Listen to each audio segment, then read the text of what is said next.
In September 1598, Toyotomi Hideyoshi, the man who brought an end to more than 100 years of civil war in Japan, died in his sleep at age 62.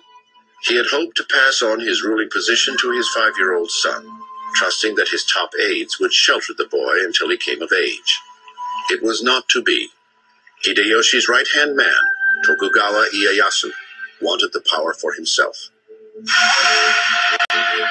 He amassed an army of 74,000 followers and led it against a force of 80,000 Toyotomi loyalists. The two armies clashed at a strategic crossroads called Sekigahara on October 21st, 1600. At the start of the battle, the Toyotomi warriors were already in place. Tokugawa Ieyasu advanced his samurai against them under the cover of early morning fog.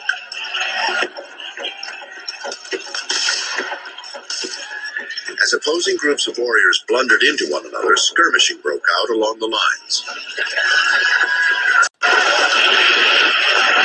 Initially, the element of surprise gave the Tokugawa forces an advantage, but as the fog lifted and fighting intensified, momentum shifted against them. It looked as though Tokugawa Ieyasu might go down in defeat. Then, just in the nick of time, he saved himself with an adept political move. What shows Ieyasu's brilliance at Sekigahara is not that he brings more men to the field, but that he subverts the unity of the opposite side. Ieyasu sent agents to coax the commander of a sizable portion of the enemy force to change sides. It worked, and the Toyotomi forces were overwhelmed. It was an epic battle in samurai history. Tokugawa Ieyasu was now the undisputed military leader of Japan. Unlike his predecessor, he had every intention of claiming the venerated title of shogun. Tradition, of course, required that he be of Minamoto clan descent to qualify. He wasn't, but he devised a way to circumvent that annoying technicality. Tokugawa Ieyasu had to present to the emperors a falsified genealogy in order to prove that he was a descendant of the Minamoto. And of course, this was known to the imperial family, but it was a kind of a pro forma thing.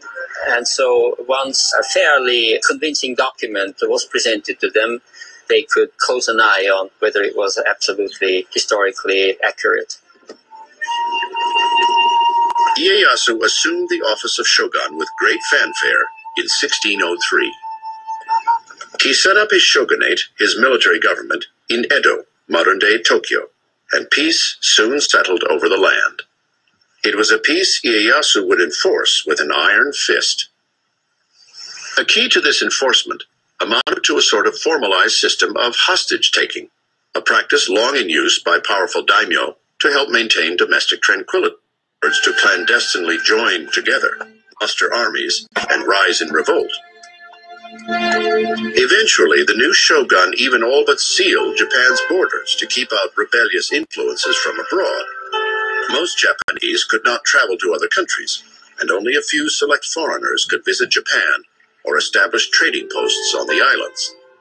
He divided his enemies so brilliantly that by the time he dies, the Tokugawa regime is this solid dynasty that lasts over 250 years.